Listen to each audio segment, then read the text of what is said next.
Welcome to the Natural Reward Podcast. I'm your host, Owen Gilbert, and today I'll be talking to Brian Johnson, who's a full stack web developer and software engineer living in San Francisco. And Brian's dealing with a quite unusual problem out there. Brian, would you like to tell us about what the issue is? Sure. Thanks for having me on your podcast, Owen. The problem originated for me when I moved into a neighborhood in San Francisco uh, with my wife. We could only afford the least expensive neighborhood in San Francisco at the time, and we saw a lot of potential. Over the next 8 years, we uh, remodeled our home. We had kids. I now have a 2-year-old and a 5-year-old. And our hopes for the neighborhood haven't come to fruition.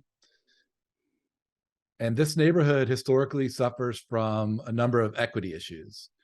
One of those issues is a large amount of illegal dumping. And it's such a large amount that any given day in this neighborhood, if you walk around, you will be stepping over piles of garbage on the sidewalk. I guarantee you, within a few blocks of my house, you'll find large piles of illegal dumping. Do you ever see the people that are actually doing the dumping while they're doing it? I I think I've maybe once seen someone actually dumping. I've heard stories of other people seeing someone dumping. Yeah. So I I read don't up on really, this a little yeah. bit, and just kind of what the problem or what the source of the problem is. It seemed like there were two things. One, it was a little more expensive now to take trash to an actual paid dump. And then two, maybe the services weren't like as quick as people were hoping for. I mean, it says on the website 48 hours they'll pick up, like you can actually for free call the city and they'll come pick up the trash. So it's like, why are people doing this? The first question is, why don't the conventional kind of solutions to this problem work, like punishing people with fines? So I'm gonna make a blanket statement here and say that I'm not really qualified to talk about that side of this issue. Yeah. I mean, I'm not focused on the people Well, there's another that are option, right, doing which it. is like surveillance cameras that would catch people. And I think you mentioned in your proposal that those actually are pretty expensive. And people, the city was, I saw that some cities were wanting to put up surveillance cameras, and I think you mentioned that they were like $25,000 for one camera. And you'd have to have those things all over the place Yeah. to effectively monitor Yeah, I dumping. mean, in general, with enforcement, cities have had a hard time gaining any traction. So, in order to enforce a dumping incident, first of all, it has to be captured either on video or an eyewitness. The eyewitness has to have information identifying the person doing the dumping. So Yeah. It's just one then of those crimes that are easy to get away with, basically. it's very easy it's very hard to enforce because Yeah. people there's a number of ways that a dumper can get away with dumping. First of all, like, they're not going to show their ID. Yeah. Maybe they're in a stolen car, or maybe the car has a fake license plate. Yeah, so this kind of reminds me of a more general category of kind of public goods issues where kind of leaving it to conventional punishment or law enforcement or just human morality isn't going to cut it, and we need technological solutions. You can think about um, climate change or a lot of things having to do with the biodiversity crisis, where people are um, kind of incentivized to act in their own self-interest, and it's the tragedy of the commons, and we kind of need to innovate our ways out of these problems. But before we get to your solution, just how big is this problem? Is it just your city or is it all over the place? It's every Yeah. city around the world suffers from this kind of issue. Oftentimes it goes out of sight and sort of out of mind for the majority of people. If you were to talk to people throughout San Francisco, most of them would not be aware of the dumping that goes on in the southeast side of San Francisco, because they don't come to the southeast side of San Francisco. And in every city there's a place like that. There's somewhere that's forgotten. And those places are the places where dumping happens more frequently, and they gain a reputation among those who do dump as a place where they can do it and get away with it. Yeah, I would encourage people that haven't experienced this firsthand, like you have, to go onto YouTube and just type in illegal dumping, and you'll see some videos of people in the act. And it really makes it real to just see people doing this. And it's hard to believe that somebody would pull up in a, you know, $70,000 truck with an expensive trailer, and they obviously have some money, and then they're just dumping loads of trash on the side of the road out, somewhere where it's kind of a poor area on the outskirts of town, because they think they can get away with it, and they usually can. And it's like, well, they could just in your town, it seems like people could actually just do this for free if they took a little effort, or pay somebody not too much to take it away for them. But okay, so let's get to your solution. The simple fact is people do this, and despite efforts to curb it, it's still a huge problem all over the place. And so, what did you start doing in your neighborhood when you took action? Well, the first thing I did was to complain myself. So I called the hotline, the San Francisco phone number, and complained. I downloaded the app and I started reporting every dump site I saw. And I happened to bike to work. At the time, I was biking my kids into daycare every day, and I was on a cargo bike. I had to bike about 5 miles, which goes through. I'm on the the south side of my neighborhood. I had to bike through the whole neighborhood to get to the north side, which is on my way to downtown. And I would stop on the way and with my kids on the front on the bike, and just pull out my phone and report the dump sites. And I would see at least 2 or 3, 4 every day, new stuff, large stuff on my way to school, to take the kids to their school or daycare. So that's how I started out. What's your neighborhood called again? It's called Bayview in San Okay, Francisco. It's I the saw that as southeast listed side. as one of the ones that had a problem. I think It's very bad. they mentioned too on a website that I was looking at. Well, there's Hunters Point, there's Yeah, that was the other one. Bayview, Yeah, and then the Mission, and then yeah, they mentioned the mission too. Yeah. there's another one called the Tenderloin. Okay. That's those are the worst ones in San Francisco, but there's a long tail after that of neighborhoods that also suffer from illegal dumping. Yeah, so that's how I started out. It was like, I'm gonna stop and report everyone I see. Um, and what I learned from doing that was that if I reported it, it either, like, the city acknowledged it, and oftentimes it would be gone the next day. Uh, Also on the application, I could see what the city had done because they leave a note, and sometimes they even left a photo showing what they did, or what it looked like after they cleaned it. And did you talk to some of these people that whose job it is to actually pick up the trash for the city? Not at that point. At that Okay. point, I mean, the only thing I did was call and like yell, Yeah. be like, "Why aren't you guys cleaning this up?" And I think that was naive at the time. I mean, I didn't know what was going on. We grew up together. We grew up in a very nice suburban neighborhood in Texas, and it was clean, right? You never Yeah. saw dumping, and I was just kind of like, "What is going on here? Why isn't the city doing anything?" How long did it take for them to clean it up usually? So they have an SLA of 4 hours for bagged garbage and 48 hours for loose debris. And typically they hit that SLA. Really? Okay. SLA is a service level agreement. So they actually do a really good job if they know about something, of cleaning it up. So And if I would these later figure out people, why they do a good job. I would later figure out like how that works.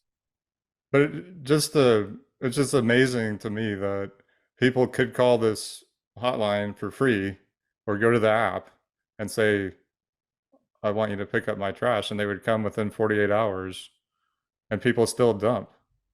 Well, here's the thing: is like calling the hotline. It doesn't work. It doesn't work the way there's a queue. So you have it doesn't come the hotline doesn't happen in 48 hours. So when you call the hotline, they schedule that out for like a month.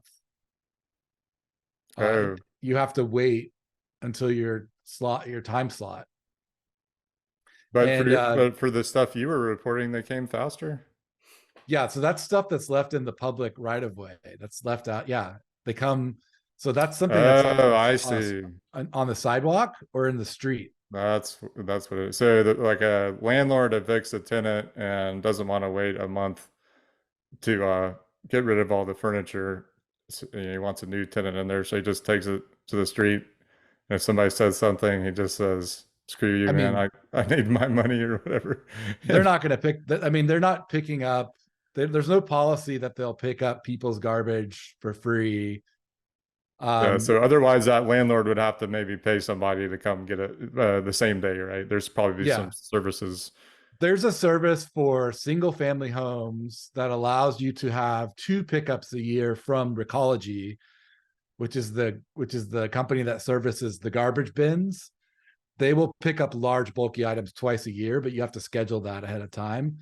The DPW, or Department of Public Works, doesn't have any such service like that, and they're the ones who will pick up loose debris, and then Recology will pick up bagged debris or bagged garbage anywhere if it's reported. But they only do that.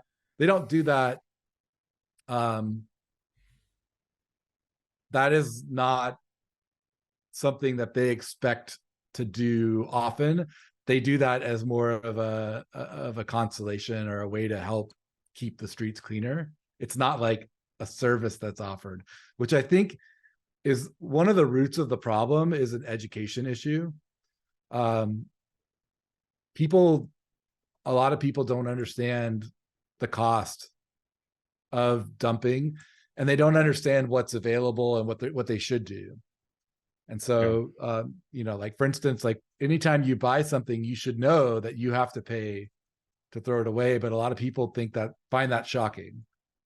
We can circle back around to like alternative solutions maybe at the end that might even have to do with what your solution is. But Mhm. so what did you start doing then to combat this problem in your neighborhood? All right. So I realized when I was, stopping and reporting it on my bike that like sometimes I would ride a different route that I hadn't ridden the day before, and there'd be garbage again. And my goal was to not have to see garbage because I have kids. I don't want them seeing garbage. It's bad for their mental health. Yeah. And so I thought, well, what if I just go out and like ride around and scout out the neighborhood?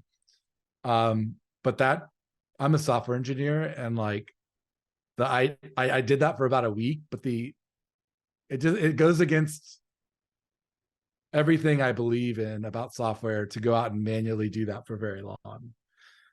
And so I thought, well, I'm not going to go every day and ride my bike around and report garbage. It's just like seems like a real waste of my time to do that when I could find a better way. So I thought about like, what if I could build a robot that would drive around and report the garbage? And I initially started looking at ground vehicles, but then I quickly realized like that's very complicated. I'd have to have it cross the street and watch out for pedestrians. Somebody's going to grab it and like vandalize it or steal it. Like that's not going to work. So I quickly thought, well, I'm not going to do that. But I happen to have a drone, like a little $500 drone I bought at Best Buy that I had been playing around with. And I thought, well, what if I could use that? I wonder how far it will fly. And I wonder how good the images are. And could I even report stuff? Could I see something in the image and figure out where the location was based on the image and then report it? And so initially I flew that little drone around, and I would download the images off the drone, and then I would look through the images. And if I saw some garbage, I would look at the metadata and then pull out the latitude, longitude, encode that into an address, uh, take a little like cropping of the photo where the garbage was, and then report that through the 311 website.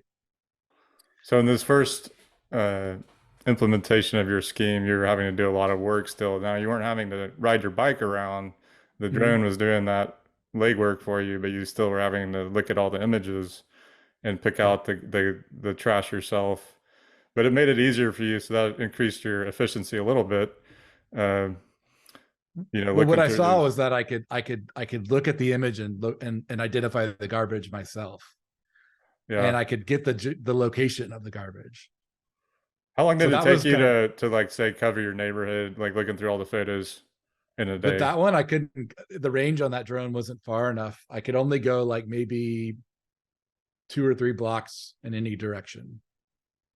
So you had what like maybe nine nine block area you were coving, or how big was it? I, Or I even have the less? flight logs from that time, so I still have those flight logs. It's like it's very it's not a grid. I just kind of flew it out and flew it back. So it was like maybe it was like 4 blocks or something like that I would cover, and it So was you had four random. blocks you would cover with this, and that would cut down your time to find the trash compared to I riding your bike around a little bit. I didn't really do much. It just proved to me that I could do something. Okay, all right. Um, but then I realized if I go up on Yeah. my rooftop, I had a better line of sight and I could fly it further. And so I started flying it a little further. And when I flew it further, I started finding a lot more garbage because there's not a lot of garbage within a few blocks of my house. Like there's some, but not a lot. But if I go 5 blocks away from my house, there's a place that has, it's one of the biggest dump sites in the whole neighborhood. It's right next to a park, a playground, Yeah. and it's really bad. And you wouldn't see it from the road if you were driving by. I never had noticed it before. Um, but I found it and I saw it on there and I was like, that's a lot of garbage. Like, wow, that's incredible. Wow. Um, that was like the second phase. And that's when I started like, I was like, I'm gonna fly a little further and try and do it more often. Okay, And so that's when I started having like 100 photos. all right. So then you could actually find some new garbage sites and But I but like had 100 photos to look through. fast forward to what you got now. You've got is the flight path now automated? Yeah, so now the flight path is fully automated. It flies about a square mile and it does it in about 45 minutes. It captures between 500 and 800 photos that have a perfect coverage of all the roads and sidewalks. So the software I have now that I'm using now creates the exact overlay. It takes the exact number of photos needed to cover that area perfectly. And did you have to use a different drone for that? Yeah, so I'm using the Mavic 3 Enterprise, which is it's about a $4,000 drone, Okay. uh, and it's state of the art. It's the best and the latest and the best drone that DJI offers in this class. And can you do that on hills? Is it Yeah, I hard can to do do it. it? Is it hard to do a grid pattern on a hill? No, I mean the software has terrain following, Okay. so it you can set a height that you want to fly above any terrain when you plan the flight, and it has the ground height altitude mapping in the software. So you just set the height, and then as it's planning the flight, it automatically sets the height that the drone needs to fly above sea level.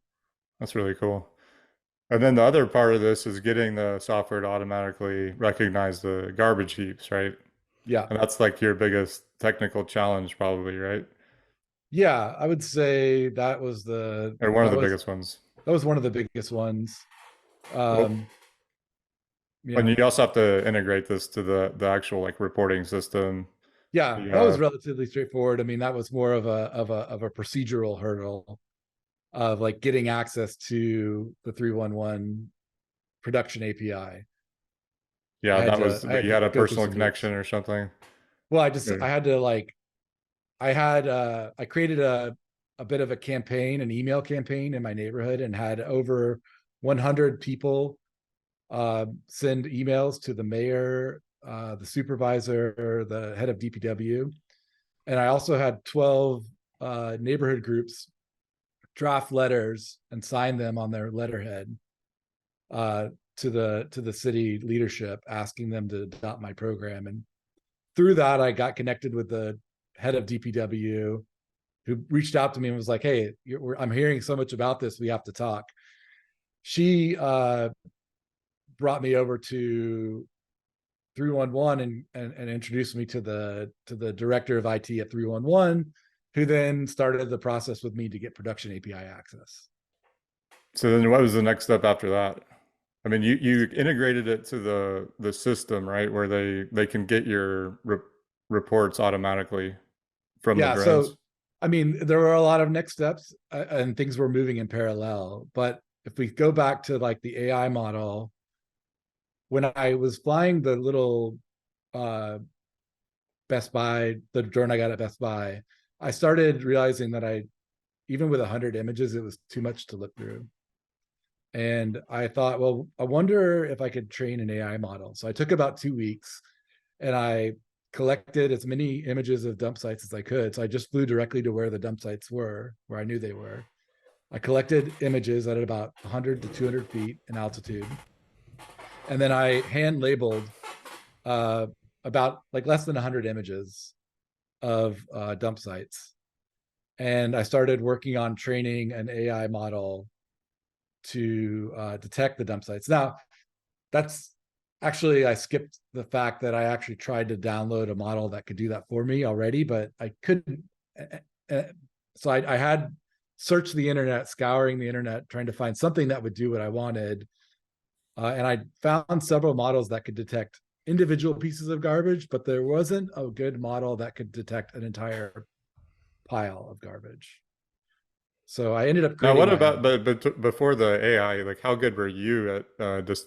Did you were you always like 100% accurate in distinguishing something as a garbage pile, like just through your images and looking at them? Was there No, ever a case where you looked at something and you're like, I don't know what that is? no. I mean, I could identify what it was. The problem wasn't identification. The problem was focus and concentration. It was a lot of work and I would lose track of what image I was on, or I would, you know, I'd be like, oh, which one did I look at already? And oh wait, I couldn't track what I was doing, like Okay. it wasn't a good process. And I'm not a process oriented person. I build software to do all that for me usually. So it was just very difficult for me to actually keep track of where I was in the images, to know what I had already reported and But keep the track of images that. were clean, and you could tell that it was a garbage dump if Oh yeah, just you were looking at them. Okay. I could show you what some of those images look like. The images are very Well, clear. yeah, I mean, I saw the ones that you had in your proposal, but I didn't know if there was any cases where maybe the thing was out of focus or something you couldn't tell what it was. But okay, so you're perfectly able to tell what the garbage heaps are, but now you're trying to train the AI model to do it. So Yeah, what software did you find that could work for this, and how did you change it or yeah. So fiddle with it? I sought out like an open source object detection model, of which there are numerous ones. In fact, most of them are open source. There are the YOLO series of models, which is like YOLO V1 through V8. They're just different versions of that model. It's an object detection model. And then there are models uh, like like just like a convolutional neural network there are multiple models that do that implement a convolutional neural network, which is an So, image object detection uh, AI architecture that's pretty general. Um, and then there are ones that are more advanced, like mask RCNN, faster RCNN, uh, and like ResNet. So there's a number of models, and I've tried all of them, all the ones that I could find. and so the issue with these is something you call texture bias over instead of shape detection, right? Like it's more focused on the texture rather than the kind of outline of the shape. Yeah, they're all based on convolutional neural networks. they're all based on the basic architecture of a convolutional neural network. They just implement it with a different number of convolutional layers and a different number of fully connected layers. So they're all like different variations of the same architecture. This is still actually just a theory. Like I haven't Okay. proven this completely yet. I just have a theory that the shape will help. And the reason that I have that theory is that there are other things in the world that are textured similar to things in a garbage pile. So like cardboard boxes. Not all cardboard boxes are garbage. Cans, like not all cans are garbage. Like sometimes cans are neatly laid out in You like mentioned a like two grid. people next to each other, both with shopping bags, would be recognized as garbage by the AI sometimes, Right. or certain things on people's roofs, like vents and things, would be seen as garbage. Yeah, sometimes flowering plants, sometimes like the shadow, like the part of a tree where you can see through to the ground and there's a shadow but also branches going across. I mean, a lot of those I've overcome at this point without texture, without using the shape bias improvement. So And it works fairly well already, right? yeah, You're it trying works to find. really right. It works really well right now. Oh, it does, okay. It's still the precision, the max precision I've achieved is around 65%. And along with that, the recall is at like 50%. So that may not sound amazing, but it's actually really good because I can focus on the highest confidence piles of garbage and I get enough reports to actually cover the right areas. Otherwise, these guys that are driving around that work for the city in their trucks just randomly looking for garbage, right? Yeah. And they don't even really do that. It would be too expensive and too inequitable. They don't have the manpower to patrol. And they won't pick up garbage that they drive by on the way to pick up other garbage. Earlier, I alluded to a lesson I learned about how they pick up garbage and how they decide which ones to pick up. And what I learned is that in San Francisco, the Department of Public Works sets their budget or justifies their budget based on how well they meet the service level agreement that they've put out there for picking up dump sites. That's part of it's not just dump sites, but like everything that goes through 311, which includes anything you can imagine that's in the public domain, has a section in the 311 app where you can report it. So you can report graffiti or cracked concrete on the sidewalk or like a pothole, missing manhole covers, you name it, trees that need watering. You can report everything through the 311 app. And all of those items have a SLA associated with them for the department that is responsible for servicing that item. And those departments' budget depends on their ability to meet those SLAs. And so the more items that they get and the more that they're able to address, the more they can justify their budget. So you can imagine there's a affluentville here, which is this affluent neighborhood where everybody has really great jobs and there's like a stay-at-home partner who has all the time in the world to do whatever they want.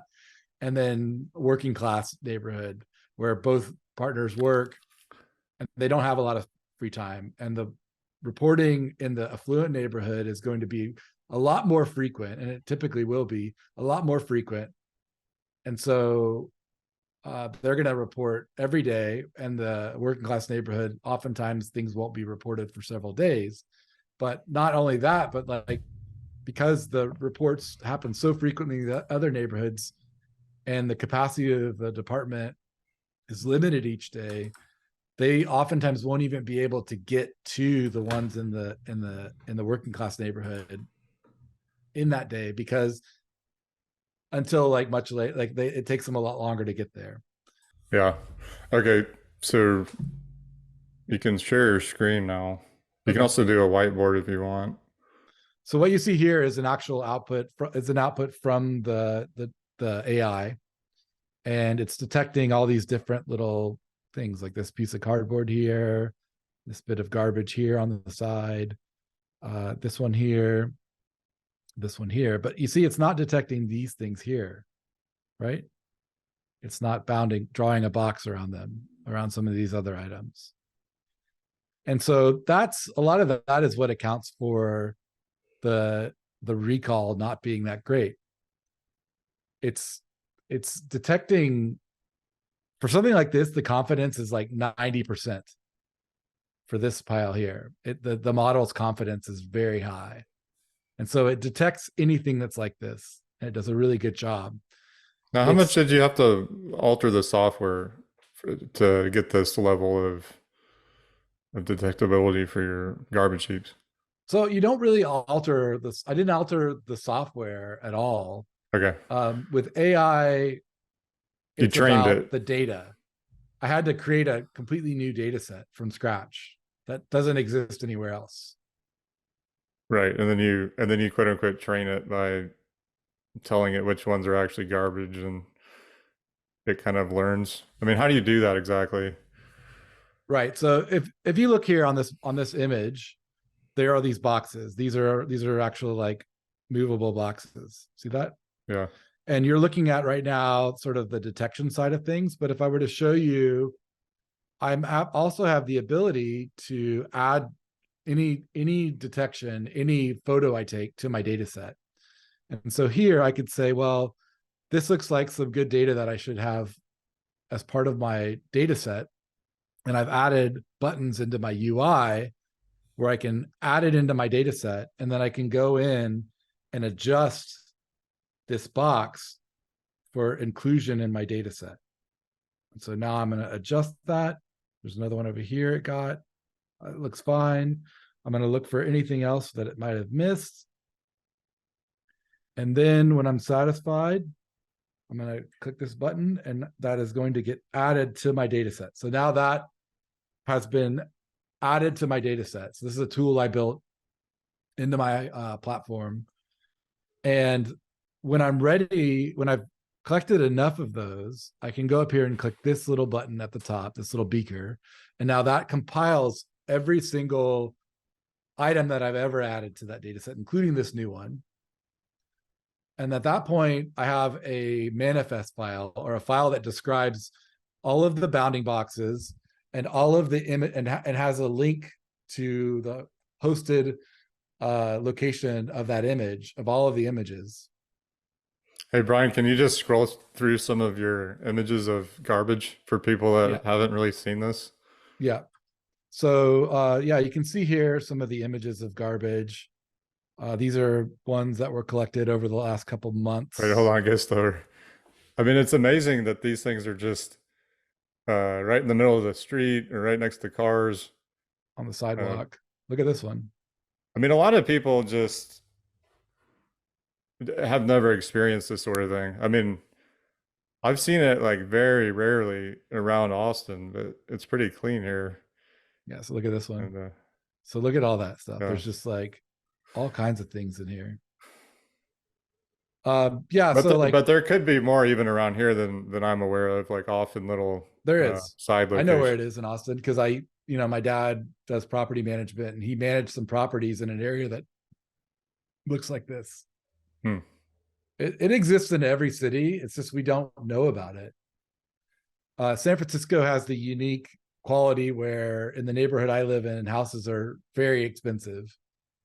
But at the same time, it still suffers from these kinds of issues because San Francisco is like a microcosm. It's only 50 square miles. But in that 50 square miles, it has every single economic and socioeconomic situation that you can imagine. And probably some of this trash ends up in the bay, right? Oh, yeah, a lot of it does. Um, like the winds here are incredibly high, and you can actually see where I can show you locations that are on the bay where this garbage is. It's in the mud, it's in the dirt around the water. Like it gets blown over there and accumulates. And that area is actually never cleaned. It hasn't been cleaned in a long time, so it just it's really bad. Yeah, it goes But then into. another thing too that people didn't realize is that although this sometimes is just furniture, it's often a mix of actual like garbage from kitchens and stuff that stinks, along Yeah, with whatever. it's a lot of different stuff. I mean, it's everything, and that's what. There's no silver bullet. There's no one place where all this garbage comes from. It comes from every single thing you can imagine, like commercial, industrial, personal, like toxic. Like the other day, I've seen like toxic barrels of toxic waste out there. It's everything. I've seen several ton blocks of rock, of like real rock dumped on the road, on the side of the road. Like we're talking pieces of rock, like blocks of rock bigger than a van, and like 5 of them just dumped on the side of the road. It's everything you can imagine. And then what was the term that you used to describe a situation where people see this everywhere and then they start doing it? So there's something called the broken window effect. It's not just that they're more likely to do it, it's also that it will bring about other problematic behaviors. Okay. So more crime, um, more disease and sickness, more general like depression and poverty and lack of motivation. And why do they call it a broken window effect? Is that because if you have a broken window in your house, you're inviting somebody to rob you, or or No, or it's is just it the like idea that a if you drive down the street and you see a broken window, then you okay? believe that that area is not being cared for, Oh, I see. and then you're more willing to do something that adversely affects that area because you don't think anybody will care or notice. Right. People not So keeping up their lawns or leaving the garbage bins out too long and just not taking care of their yeah, house if, if you were to walk around my neighborhood, you'd see a lot of broken windows. You'd and see that's the people. last thing a real estate agent wants to see when they're showing somebody a house that they want to sell them is a broken window or a big pile of garbage on the street because Yeah, that just seeing one of those is going to tell the person, hey, this place, is a little sketchy, or maybe I want to consider a place where people are more conscientious about where they live and everything. and if you look at it in that sense of things, if you look at it in the sense of like real estate or like growth or like business, if someone goes to a house or a neighborhood where the houses have broken windows, they're less likely to decide to live there. And then you don't get new people coming into the neighborhood. You don't get a fresh perspective. Businesses are less likely to move there. That's a loss of revenue. The problem really compounds over time. But I mean, there's also an issue of like where your children, you don't want your children to see this. And I heard this on a podcast, people talking about this, where they don't, they're thinking about children growing up in an environment where there's trash everywhere and it's bad for their mental health. And there's probably an element of if you grow up in a situation like that, not only is it going to make you feel bad about yourself, but it's probably going to make you more likely to do it yourself Yeah, later. yeah. I mean, I think it does create a unique opportunity to see something that happens everywhere. So there's always a silver lining. Um, but in a world where it happens, that's okay. But it would be great if we had a world where we didn't have it happen. And Yeah. then if we didn't have this happening anywhere, I feel like everyone would be better off. Like we'd have cleaner oceans. We'd have less mental health issues. We'd have less crime. We'd have happier people and more productive people. Um, I So think how's that's the what the broken window effect's all about. It's about providing a better starting point for everyone. And I've read numerous opinions on the broken window effect. The majority, apparently, it's the most quoted uh, item in research papers. Period. It's like one of the most quoted items in research paper because, what? yeah, because the thing is, we always need a way to justify what we're doing, right? And that's it's a great way to justify a lot of different solutions because it talks about reducing crime, reducing like poverty. Everything ties back to sort of the condition of some location. If you can do that, then you can justify all kinds of measures to make the place nicer, from like cleaning up the garbage to like repairing the sidewalks to repairing the streets to like better street lights. The fact is, though, I think it's actually true. And I've met with a lot of people that work in the public sector over the last year and a half, and pretty much all of them uh, believe that this is true based on their own personal experience. So how successful have you been so far in getting people interested? I mean, I did talk about like the neighborhood support, people sending in letters. There's been a real outpouring, and I've met with numerous neighborhood groups. I've had individuals pay for subscriptions anywhere from $1 a month to $100 a month to have me fly in an area and just kind of support me.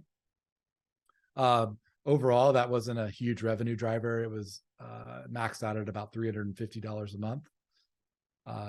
Now you Because did get most, some interest in terms of not just monetary, but also from the people that worked at the in the city, the yeah. people So that I've drove the met with, trucks, and you yeah, hung out with these guys and drove around with them some, right? yeah. I've met with DPW here in San Francisco about a dozen times. I've met with the director, the deputy director, supervisors of the different districts for DPW. They break their work up into supervisor districts, and then also the folks, the crew that's out in the neighborhood every day and cleaning up. I met with them and showed them the tech and talked and asked them like what their biggest problems were. I also And what did those recently, guys think about what you're doing? they think it's awesome. They are, there. It depends on who you talk to. Obviously, like everybody has, each unique individual has their own perspective on everything, and but in general, like they understand the value proposition.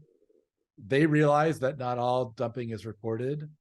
They realize that some neighborhoods get it worse than others, and that people are tired, and they're tired of reporting it. They don't feel like they're getting a fair shake.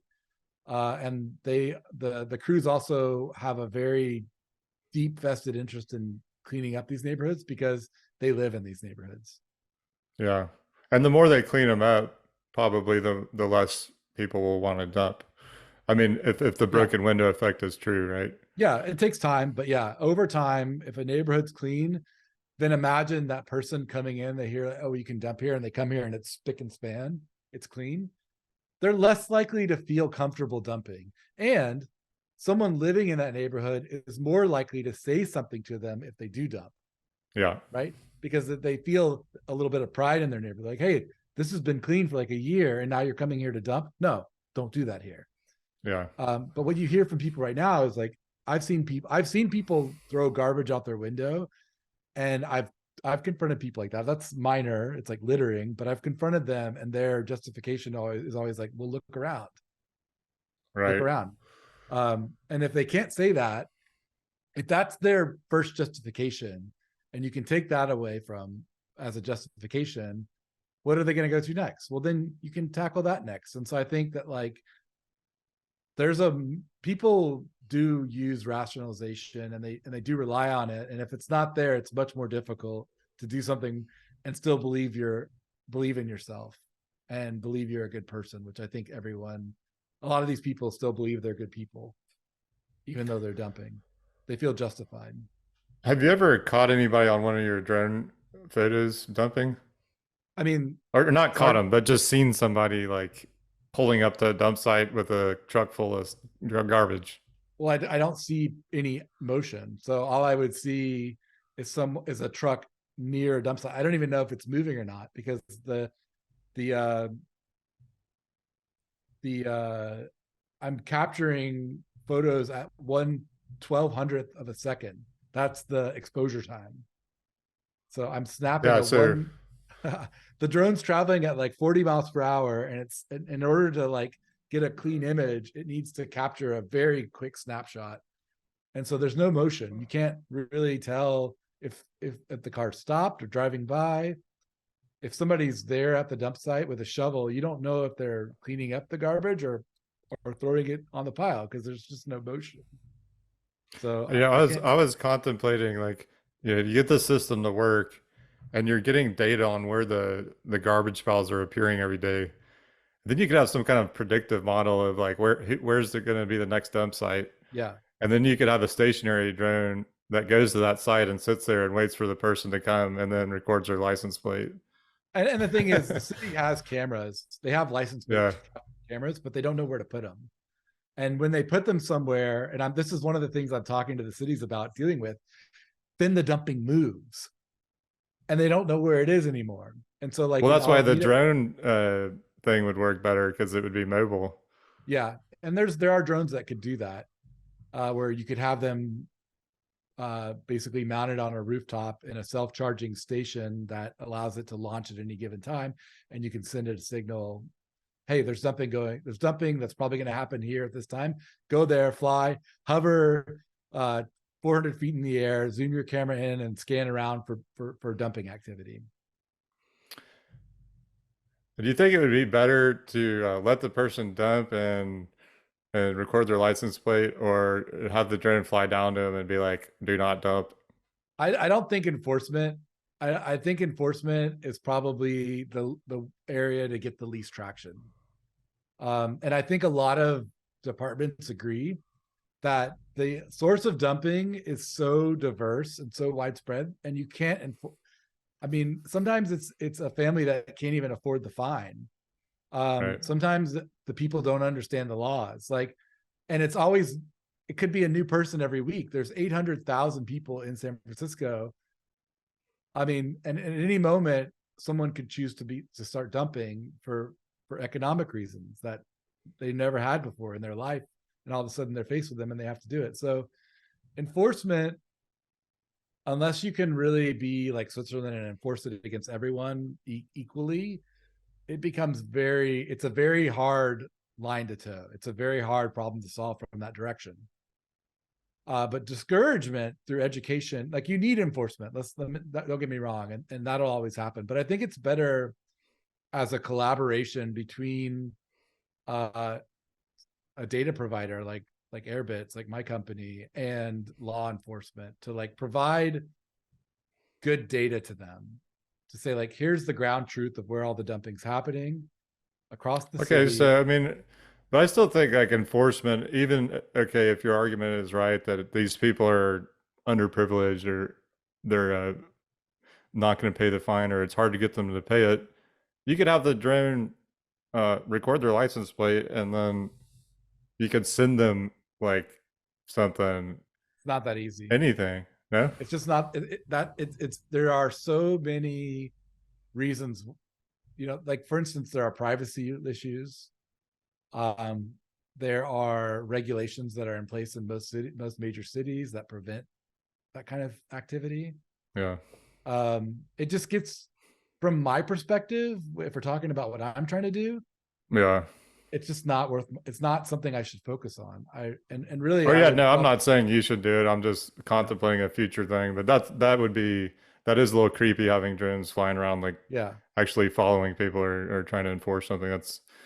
Uh that's a totally another level. But yeah. yeah. Okay, so And that's one of for the things I like about the way I'm using drones is that it's totally privacy.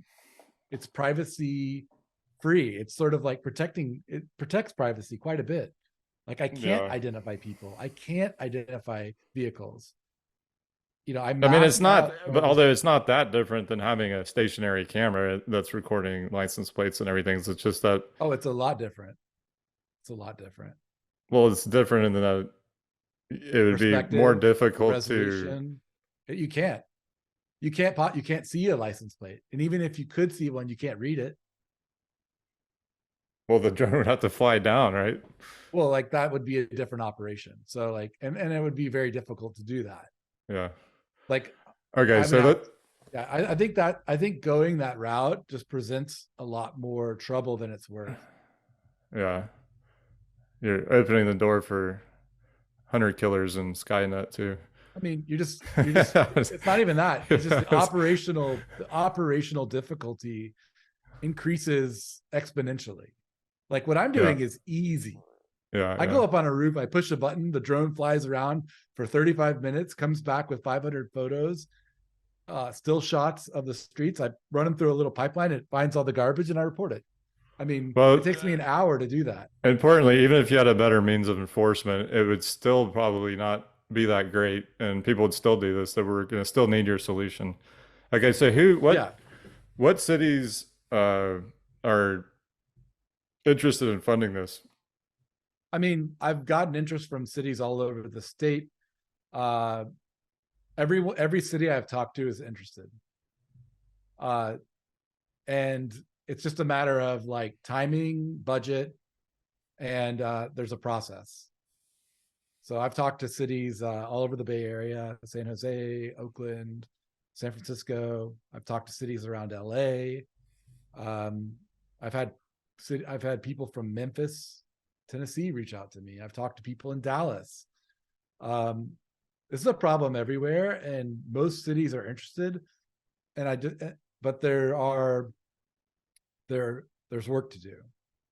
Do you have any Not only legal roadblocks? there's no legal roadblocks for this. There's educational roadblocks. There are things like and budgetary. So it's like I need to show them that this is like the value prop, how much this is worth. They need to they don't know that inherently. Like, and there's a lot of misunderstanding of what this can provide. You know, even some people believing that maybe it can provide enforcement mechanisms. You know, so they're all interested in drones Did and you get AI. that from somebody else? I've heard that from every department I've talked to. They would love an enforcement, a way to do better enforcement. Yeah. But you know, people in the departments aren't necessarily the ones setting the regulations or the laws, and so they have to run everything they do by a legal department, and the legal department is very quickly going to say no, we can't do that. Okay. Because of all these, you know, we have regulations that prevent us from accessing that kind of footage. We can't store PI personal information. Right. You know, we have to take all this stuff to the court. So it just that becomes very difficult. But in general, like that's the education piece. Once they see that that's not a great use of this technology, and then they start to say, well, you know, we do have an issue cleaning things up, and we have to do that anyways. Oh wait, this is, you know, maybe the real good use of this technology is what you're doing. Maybe this is actually, you know, maybe we can use this data in a way to help us do the other stuff in more conventional ways. So things like if you know, San Francisco was interested in flying twice a day in the areas that get hit a lot. That way we could sort of determine like, is the dumping happening at night, throughout the day, or in the evening? And if we do that, then they can more, you know, the police resources are limited, so they can focus the police resources to go out at the right time and do their stakeouts. Yeah, So get the that's like, police to enforce it. yeah, And that's like what I said about the drone, except you would get it's more legally possible to have the police do it because you're going to get information on where people are doing this and when they're doing it, and that might be the important thing for enforcement. It's yeah, just I get not information on where the dump sites are and when they show up. That's it, like the dump site. And so like from that you can extrapolate, well, if the dump sites show up on Friday at Carroll Avenue and Jenkins every Friday, right. well, And send a cop there. maybe send a cop there in an unmarked car and just wait on Friday. You're going to catch whoever's doing it. So Like I that, don't yeah, I have mean to be that involved in to me that enforcement. was the probably the most important part of what I was thinking about in terms of enforcement is just being able to what your data would give you is an ability to predict, you know, sometimes where somebody's going to dump Yeah. So and the problem that they have right now is the data they get is not like that. So in Noe Valley, they may get 100 reports of the same cup. There's a cup in the gutter, one cup, and everybody, like half the people who walk by report it. what? You know, like some neighborhoods, people report everything that goes wrong. I don't know if you've noticed that, but like sometimes people Oh, really I see. care about their neighborhoods. and they have access to the technology, and each Right. person, and there are enough people that care that they will report everything And and then they're multiple getting all the times. calls from the places that least need it. Yeah. And then the places where it gets, the dumping's really bad and people don't do that, it may not get reported for weeks. And I've seen that happen where I found literal like yards of garbage, like a block full of garbage. Like the whole sidewalk for an entire block is covered in garbage because it Wow, sat there unreported for months and that's just crazy. accumulated. People were like, oh, that's where you go to dump because it's already got dumping. And so it just piled up. And the city had to bring out bulldozers and a compactor truck, and actually got photos of when they were there. I happened to be flying when they were, because it took them a while to clean it up. So a couple of the days I flew over, you could see them actually with their bulldozers pushing the garbage down the street and like putting it into a compactor truck. Yeah. I mean, that's important to emphasize is that it's unbiased compared to the human reporting, whereas the humans that are living in nice neighborhoods are reporting on the garbage, and then the people in the bad neighborhoods aren't reporting it. And the drone's going to be perfect in its assessment of where the garbage is. And so that's a big advantage of it. It's an Okay, so equitable way to like find the ground truth. It doesn't rely on any bias. It's yeah. unbiased in a way. It's very objective. So have you gotten any funding for this from cities or anybody? Not yet. Not yet. No, And I've been you, funding this myself. okay. And it's a startup. I'm basically trying to start something new. Yeah. Nobody's doing this. But some So people might be funded, or has anybody expressed any interest yet? Or like yeah, in terms like of, San Francisco verbally told me that they want to spend $100,000 on a pilot, okay. and we started the process of creating a request for proposal, but that was in August of last year, and it it's been slow going. I talk to them every once a month approximately, and they still say that this is something they want to do, and they're planning on moving forward with it, but it's taking a long time. Also, I'm meeting with Alameda County. They've expressed an interest. I have a proposal out with them. They said that this proposal looks good. They want to make a few changes, and they'll probably go with it. So that's probably going to be my first customer. And then I'm meeting with a few cities near LA that want to license the software, and I won't have to fly the drone there. They have their own drones, and so we'll see what that. I'm looking at trying to close my first customer. So what would they be licensing from you? Would it be your work and training, but the model, or like what would you be selling them there? I would sell them the date, the derivative of their own data. So like I could derive from the images they provide me, I could derive locations of garbage piles, for instance. And I could provide them all of the garbage pile locations. Do you have a patent? I do have a patent. What's I have a provisional patent. and that is describing your method for training the, or what is the patent? No, What's the the idea? patent is on the fully vertical application of this technology to detect and report illegal dumping or dump sites. Fully vertical, So that's like everything. If you took the whole thing as a whole, the the whole patent is process, the whole including process. the drone and the way you're training the AI. Yeah. And so The because you hold flight sort of like the flight grid, perspective, right? the way that I'm triangulating the exact location of the dump site, and the way that I'm packaging the data, the fact that I'm using a convolutional neural network, the fact that Did you I'm have a patent lawyer help you draw that up, or what? I have I actually have a law degree and I studied patent law, and I have friends in who have been practicing patent law since then, and so I reached out to a friend, and we worked on that together. So I drafted it myself, and then I had Amber look over it. So you Like basically knew how to do it. I knew how to do it. I filed patents before in law school. I was president of the intellectual property group and founder at my law school, and I know how to do it. I've done it. I've filed a few patents already.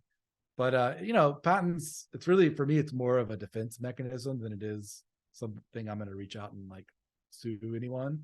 I just wanted, I didn't want someone to see what I was doing after I did it, come in themselves and patent it, and then prevent me from doing it. Oh, I see. Yeah. So that was why it's so specific to what I'm doing.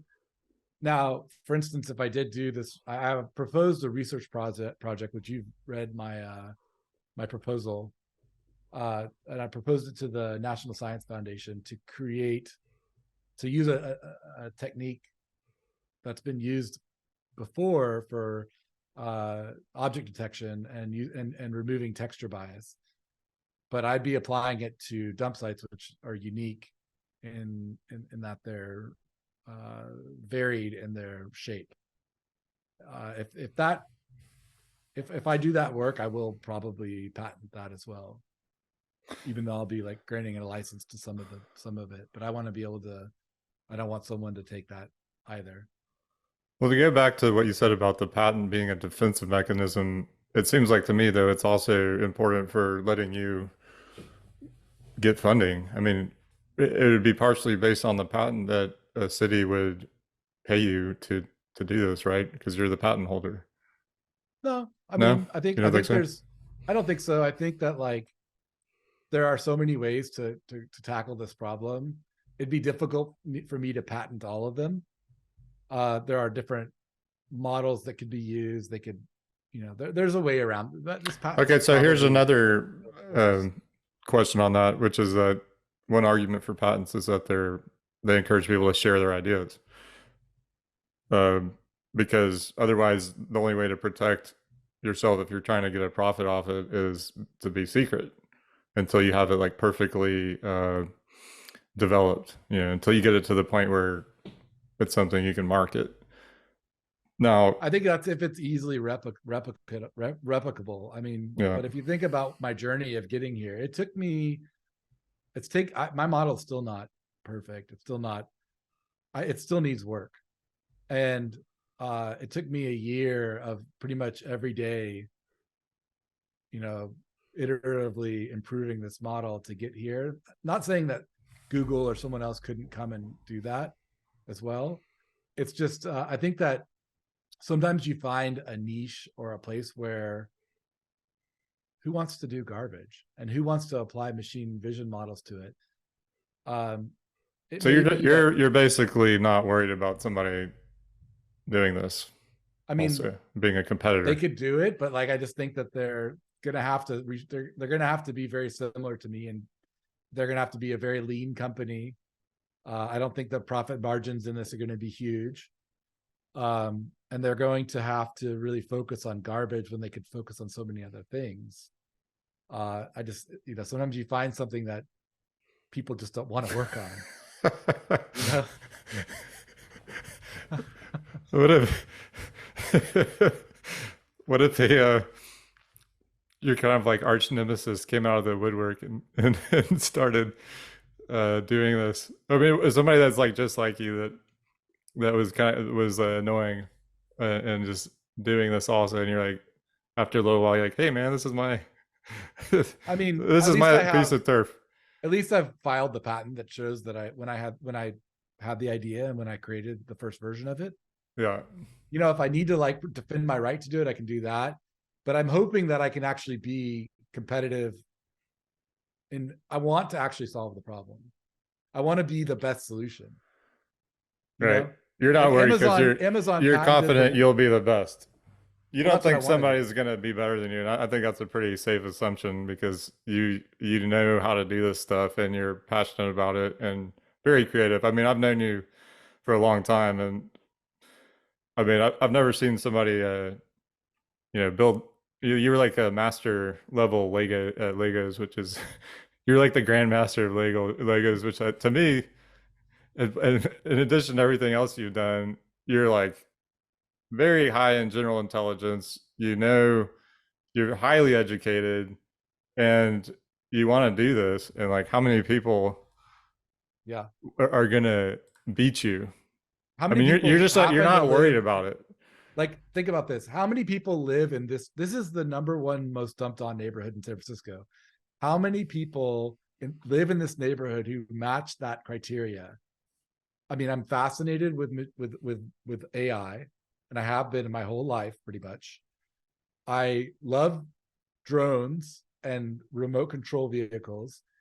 I've been doing software since we were kids, and um I'm interested in starting a company. Like, it's a really small area. You don't hear people buzzing about this when they talk about AI. Nobody's like, oh, everybody's talking about agents and chatbots, you know? Yeah. So I think that's the majority of the protection. The patent's really there as like, I think it, like, for funding, it's really important, like you said. I think it's a sort of a dotting my I's kind of thing. Like, I just don't want to regret not having done it. Right. It's a point in time that proves that I had this idea and that I was able to articulate it. How many pages is the patent? It's a provisional, so I think it's like 8 pages. It's like there's a set number of, it's like 15 pages or something like that total. Okay. It's like including all the extra, like it has like, you know, a certain format it has to be in. And then Yeah. when do you hear back on the NSF thing? By the end of this month. Oh, So I wow. reached out to them and they were like, "Oh, we're gonna have an answer by the end of this month." I've This also does seem, applied. like something that they would be interested in doing, possibly. Yeah, I mean, because that's, I have two exciting things coming up by the end of this month. Actually, this month's very exciting. Now it's good that we're talking about this because I'm getting a little perspective. I will find out this month if I'm accepted to Y Combinator, or if I'm like, I have a chance at being accepted to Y Combinator, which is a startup incubator, probably the most famous startup incubator in the world. Um, I'm also going to hear back from the NSF if I get $275,000 of funding to improve the state of the art in aerial dump site detection. And then I should find out from Alameda County whether they're interested in accepting my proposal for covering 3 square miles of their choosing for a month. Uh, yeah, there's a lot of good stuff this month happening with this project. and Y Combinator is basically a VC type of firm that funds many startups, right? Like it's kind of a shotgun approach. Yeah. And then how do you scale up in that, or how does that funding system work? So the way I see that working, and I think it can work in many ways, it can work from all the way from just getting introductions to like other people who want to solve the same problems, uh, just being in an environment where there are other founders and you go there often, like a couple times a week, and you feel the energy and you get ideas, you bounce ideas off of each other, all the way up to like finding a co-founder. Like, they can help you find someone, like I could find someone who has more go-to-market experience or is more Hmm. focused on marketing. Um, and How far then is their building from your house? like I mean, they have a building in Palo Alto, which is like a 45-minute drive. There's a train I can take there. Hmm. But they also have offices in San Francisco, which is like 4 miles from my house. And there's a train Cool. that goes there too. So it's all pretty Yeah. convenient. Uh, I used to commute downtown every day. Like, commuting is a regular thing around here, and it can be done. They also, I mean, they could also fund my project if I did raise funding, that would allow me to sort of to like not just focus on the Bay Area, but to expand out and focus on other states. Um, I could potentially try experiment with expansion into other states to see if I get more traction. Yeah. Well, that's exciting. So, what at this point do you think would be the ultimate goal? I mean, would you want to see this? I mean, for you, like, would I mean, right now you're doing software development, right? Kind of custom software development for people, like you're kind of independent, right? And you started this company, West Coast Dynamics, right? And you would like to scale it up. Like in your perfect world, what would what would you be doing with your time? Would you be working full time on your drone project? Would you have a company on that, or would you still, or would you be hoping that other people would adopt this, and you just get it started and then move on to other things? Or I mean, my eyes right now, the prize for me is solving my own problem. That's yeah, why, like, I did leave my job before I started this with the intention of starting something for myself. But this problem is actually very close to home and very personal, which is one of the reasons why I really like it. yeah. And so I do want to, like, my primary goal is actually solving my own problem and getting this neighborhood cleaned up and helping my family, but also all of my neighbors live in a better place. Um, Part of that, when I see that that's possible, and I know it's possible because I've done it myself, I can't sustain that forever on my own dime, but I've made it happen on my own dime. But seeing that that's possible opened my eyes up to many more possibilities using the same technology. So if you can get it to work there, then it should be scalable. I think it will And be scalable, but I think it can also solve other problems. I think we can. I think we can solve problems, all kinds of many infrastructure problems, using the same data and the same flights that I'm already doing to solve this problem. I can add AI pipelines on top of my existing AI pipeline to solve other problems. Things like potholes, missing crosswalk, or faded paint on crosswalks, trees that need watering. so Uh, you might move on to some other issues in this general approach. Expand. I look Yeah. at it as like landing on the thing that's impacting me the most. The most painful issue for me is this dumping. It is the most painful thing because it's unhealthy, it's unsanitary, it's unsightly, and it makes me sad every And day. have you seen a notable difference in your neighborhood yet? Just in your When everyday when experience? I fly every day, I see a major difference. So I did a case study where I flew every day for a month. So on May 9th of 2022, I hadn't flown consistently before that. That was like kind of the beginning of when on May 1st is when I made the decision. I'm going to fly every day and see what happens. On May 9th, I started. And on that day, my AI was pretty good. And I detected and validated that there were 118 dump sites in the square mile around my house. I flew for 26 days straight, every day reporting every dump site. And every day, the number of dump sites steadily declined, like either stayed about the same or went down. And at the end of 24 days, on the last day I flew, there were 5 dump sites in that same area. So from 118 to 5. And then I took a 2-week break and I didn't fly for 2 weeks or report any dumping. On the day I came back, 2 weeks later, I flew and there were 73 dump sites in that same area. I flew again for 26 days. And at the end of 26 days, there were 7 dump sites on the streets. And then I flew for another month every day. And the number of dump sites fluctuated between 0 and 15. So it just stayed between 0 and 15. And at that point, I went back around to people in my neighborhood that I had spoken with about like adopting this. And I was asking people, like, does it feel cleaner? Like, how does it feel? And people were just, they were ecstatic. They were excited. They were like, they didn't realize that it had anything to do with me. They just said, hey, the problem seems like it's gone away. DPW is here all the time. I don't know what's going on, but the neighborhood's so clean and they're always cleaning up things before I even notice them. And so Brian, it works. I've seen thank it. you Yeah. for being on the Natural Reward podcast.